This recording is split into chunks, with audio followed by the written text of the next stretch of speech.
Hello friends, welcome back to my YouTube channel. Friends, Jain धर्म और बौद्ध धर्म के बाद जो हमारा आज का टॉपिक है वो मगध साम्राज्य है। फ्रेंड्स, आज हम मगध साम्राज्य के बारे में पढ़ेंगे। और फ्रेंड्स, मगध साम्राज्य बहुत बड़ा इतिहास का साम्राज्य था। और इसका जैन धर्म छठी शताब्दी ईसा पूर्व जो साम्राज्य का विस्तार हुआ था वो मगध साम्राज्य का था। और मगध साम्राज्य के बारे में जानने से पहले इसके कुछ इम्पॉर्टेंट पॉइंट हैं उसे जान लेते हैं, जिससे आसानी होगी मगध साम्राज्य को जानने के लिए। तो फ्रेंड्स, वीडियो स्टार्ट करते हैं। मगध साम्राज्य जो है वो इसके अंतर्गत कौन कौन सी जगह आती हैं, कौन कौन से शहर आते हैं। तो फ्रेंड्स, इसके अंतर्गत जो आते हैं, ये इंपॉर्टेंट क्वेश्चन है, ये एग्जाम में आया करता है कि इसके अंतर्गत कौन कौन से जगह आती हैं। तो आपका पटना आपकी स्क्रीन पर, गया, नालंदा, नवादा और औरंगाबाद। फ्रेंड्स, जो वर्तमान में बिहार में जो प्रेजेंट में बिहार स्टेट है वहाँ गंगा दक्षिणी भाग है, ये वहाँ से रिलेटेड ये जगहें हैं। पटना, गया, नालंदा, नवादा और औरंगाबाद। यहाँ यहाँ पर मगध साम्राज्य काफ़ी तेज़ी से फैला था। और फ्रेंड्स, इसका जो केंद्र बिंदु था, जिन्होंने जो यहाँ पे शासक करते थे जो लोग, उन्होंने अपनी राजधानी राजगृह और पाटलिपुत्र को ही बनाया था। तो इम्पॉर्टेंट है, इनके केंद्र बिंदु कौन कौन से थे आपकी स्क्रीन पर हैं। आपकी स्क्रीन पर है राजगृह और पाटलिपुत्र, राजगृह और पाटलिपुत्र। फ्रेंड्स, नेक्स्ट जो पॉइंट है कि बौद्ध ग्रंथ और जैन ग्रंथ। तो ये जो आपकी स्क्रीन पर है, अंगुत्तर निकाय जो है वो बौद्ध धर्म से रिलेटेड है, क्वेश्चन आ जाता है। और जो आपका भगवती सूत्र है वो जैन धर्म से रिलेटेड है। और इन जो दोनों ग्रंथ बहुत इंपॉर्टेंट हैं, ये धार्मिक ग्रंथ हैं। बौद्ध धर्म का जो है वो अंगुत्तर निकाय है और जो भगवती सूत्र है वो जैन धर्म का है। और इन सबसे बड़ी इंपॉर्टेंट बात इसमें ये है कि जो ग्रंथ हैं, ये दो, अंगुत्तर निकाय और भगवती सूत्र, इसमें ही 16 महाजनपदों के बारे में पता चलता है। और इस 16 महाजनपद थे, तो उसमें से सबसे बड़ा जो साम्राज्य था वो मगध का बना था। इसलिए इस पॉइंट को ले रही हूँ मैं। जो इनके जो ग्रंथ हैं, इस टाइप से भी क्वेश्चन आ जाता है कि बौद्ध ग्रंथ कौन सा है, अंगुत्तर निकाय, और जैन धर्म है वो भगवती सूत्र है। और भी ग्रंथ है लेकिन इंपॉर्टेंट हैं, इसमें ही 16 महाजन के पदों के बारे में पता चलता है। तो और फ्रेंड्स, प्राचीन भारत में साम्राज्यवाद की जो शुरुआत की थी वो मगध साम्राज्य ने की थी। बहुत अच्छा साम्राज्य बना था, बहुत विशाल साम्राज्य था। और मगध साम्राज्य बहुत इम्पॉर्टेंट है। लेकिन फ्रेंड्स, जो मगध साम्राज्य में इतिहास के अकॉर्डिंग देखा जाए, हिस्ट्री के अकॉर्डिंग देखा जाए तो हर्यक वंश था। लेकिन अगर प्राणों के आधार पर देखा जाए, अकॉर्डिंग टू पुराण, तो बृहद्रथ वंश था। तो फ्रेंड्स, दोनों टाइप से क्वेश्चन आ जाते हैं। तो ये पुराणों के आधार पर सबसे पहले जो रचना की थी वो बृहद्रथ थे। और इन्होंने मतलब इस साम्राज्य के संस्थापक थे। इस जो आपका ये जो साम्राज्य है मगध साम्राज्य, इसके संस्थापक थे बृहद्रथ। किसके अकॉर्डिंग? पुराणों के अकॉर्डिंग। और इनके जो पिता थे आपकी स्क्रीन पर चेदीराज बसु आ जाता है। और जो इसमें से फिर बृहद्रथ, इस पर ज़्यादा क्वेश्चन नहीं आते, लेकिन ये जो इम्पोर्टेंट है, बृहद्रथ थे पहले संस्थापक आपके मगध साम्राज्य के। और जो सेकंड थे वो जरासंध थे। फ्रेंड्स, जरासंध को नोट कर लीजिएगा आप। जरासंध में गीता, भगवत गीता में इनका जिक्र मिलता है, ये क्वेश्चन आ जाया करता है। जो लास्ट फिर थर्ड थे सहदेव और फोर्थ थे रिपुंजय। फ्रेंड्स, इसके और इन्होंने अपनी जो राजधानी थी वो गिरिब्रज और राजगृह ही बनाई थी। गिरिब्रज राजगृह है।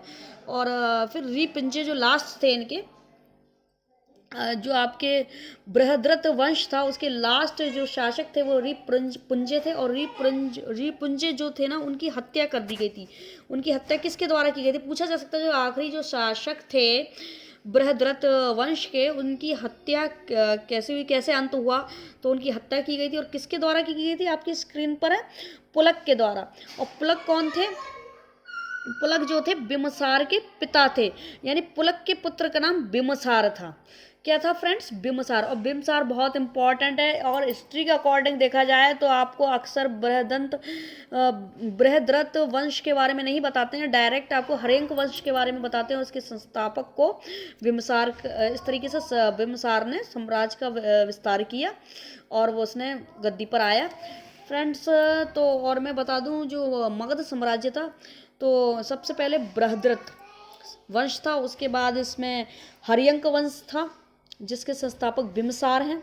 इस तरीके से हर्यक वंश की स्थापना हुई और बिम्बसार ने की और मगध साम्राज्य का विस्तार किया। फिर फ्रेंड्स जो वंश था वो शिशुनाग वंश था। फ्रेंड्स उसके बाद नंद वंश था। लेकिन जो हम टॉपिक आजकल ले रहे हैं, जो हम विस्तार से जिसके बारे में बात करेंगे, वो आज हर्यक वंश के बारे में करेंगे, बाद में शिशुनाग और नंद वंश को लेंगे। तो फ्रेंड्स इसको डीपली देख लेते हैं हर्यक वंश में किस किन बातों को रखा गया है।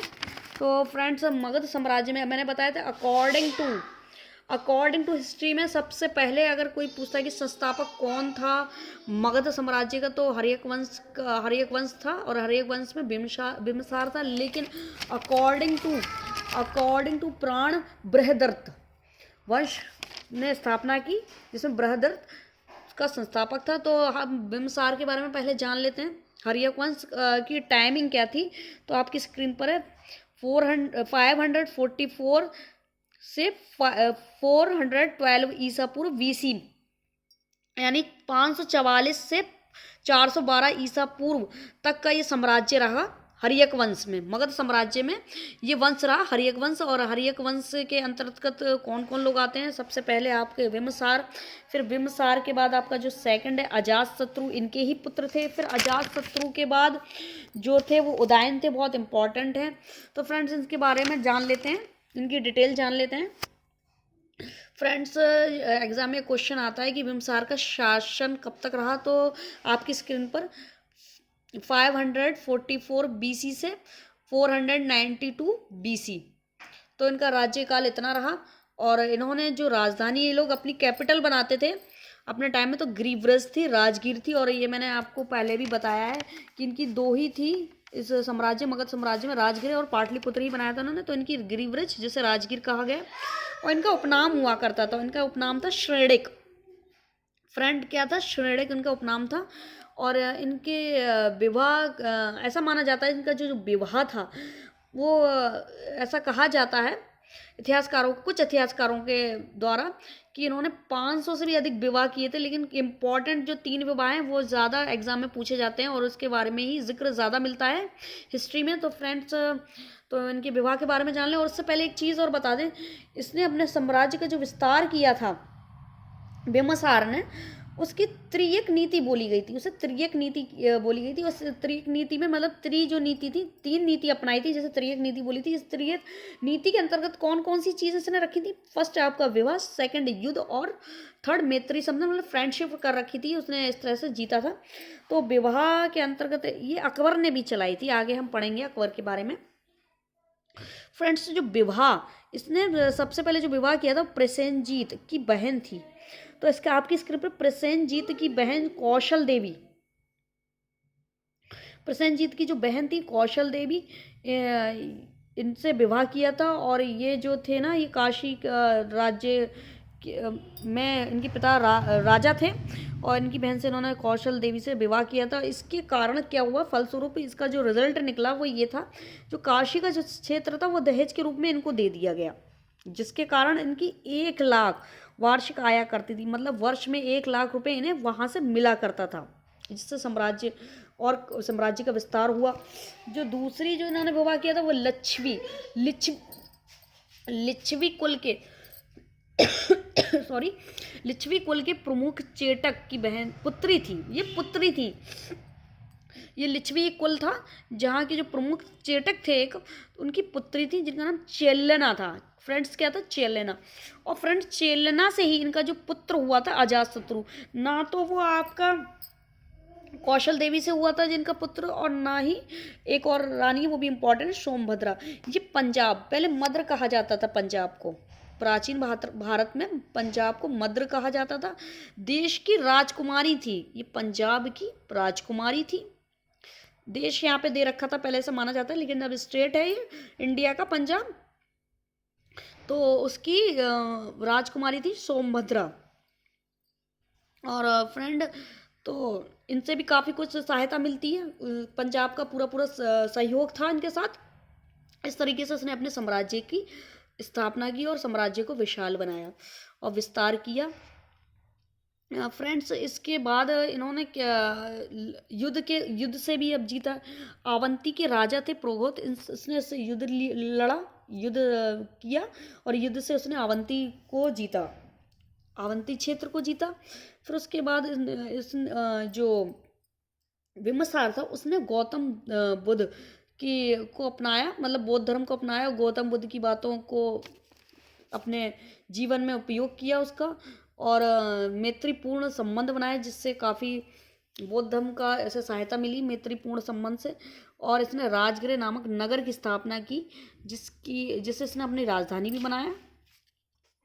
और फ्रेंड्स जब इसका बुढ़ापा आने लगा तो शासन करने के लिए इसके पुत्र को लालच आने लगा, तो इसने अपने ही पिता को बंदी बना लिए किले में, और उसका आयु भी बढ़ गई थी काफ़ी इसके पिता की, बिम्बिसार की। तो इससे जो पुत्र था उसने इसकी हत्या कर दी और खुद शासन चलाया। तो फ्रेंड्स इसने भी, इसके बारे में जान लेते हैं इसका शासनकाल कब तक रहा। तो इसका नेक्स्ट जो था अजातशत्रु था, इसका ही पुत्र था और इसने अपने पिता की हत्या की थी। इसीलिए इस साम्राज्य को, जो हर्यक वंश है मगध साम्राज्य, इसे प्रतहंता भी बोला गया है इस साम्राज्य को, इस वंश को, हर्यक वंश को। फ्रेंड्स फिर इसके बाद अजातशत्रु ने जो उसका साम्राज्य का काल था वो 492 BC से 60 BC है। 492 से 60 ईसा पूर्व तक इसने राज्य किया। इसने अपनी जो राजधानी, जो लोग कैपिटल बनाते थे वो राजगृह ही, इसने भी राजगृह रखी थी। और इसका उपनाम कुड़िक था। फ्रेंड्स आ जाया करता है कुड़िक है, लेकिन इम्पॉर्टेंट ये है इसका उपनाम ज़्यादा आता है बिम्बिसार का, जिसका जो श्रेणिक आपकी स्क्रीन पर है, लेकिन आप सबके नाम जानते चलिए, एग्जाम में पूछा जा सकता है। इसका उपनाम कुड़िक है। और इसने जय प्राप्त की। फ्रेंड्स ये बहुत इंपॉर्टेंट, इसे काफ़ी ध्यान से सुनिएगा। इसने कहाँ कहाँ, मतलब किन किन राज्यों को जीता था, तो आपका काशी, वज्जी संघ और कौशल को जीता था इसने।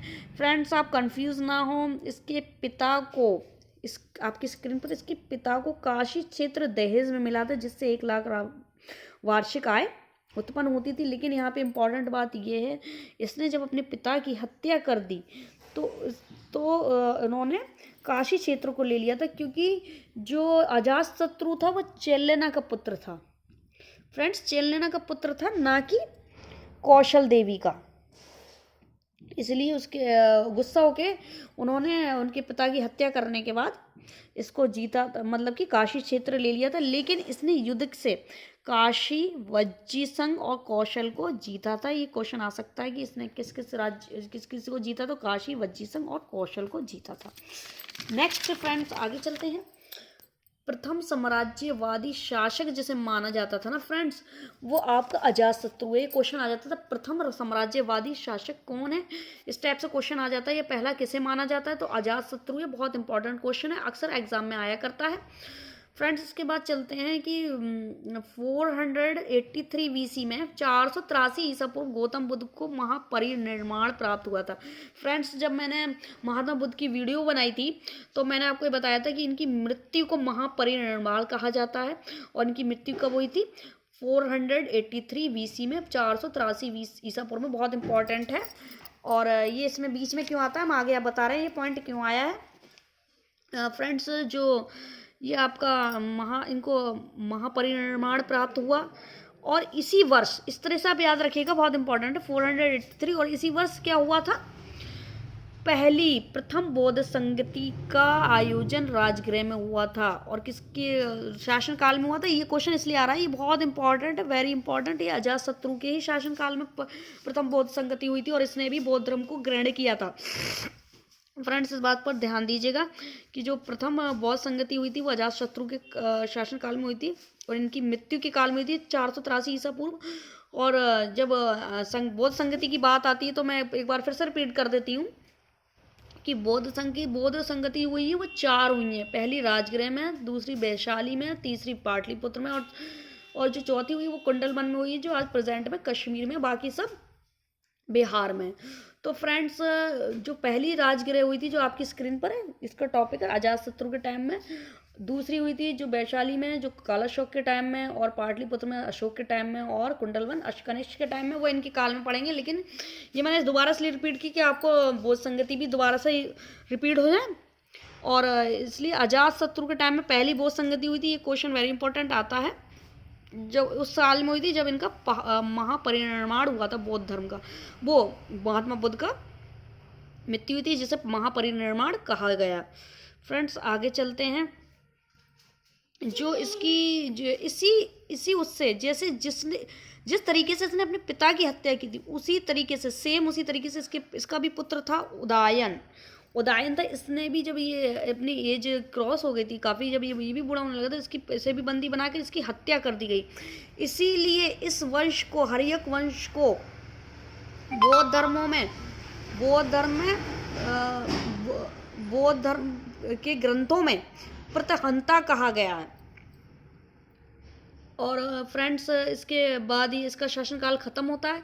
फिर इसका पुत्र राजगद्दी पर बैठता है और राज करता है। और उदायन जो इम्पोर्टेंट है, ये बहुत इम्पोर्टेंट है। कौन कौन से?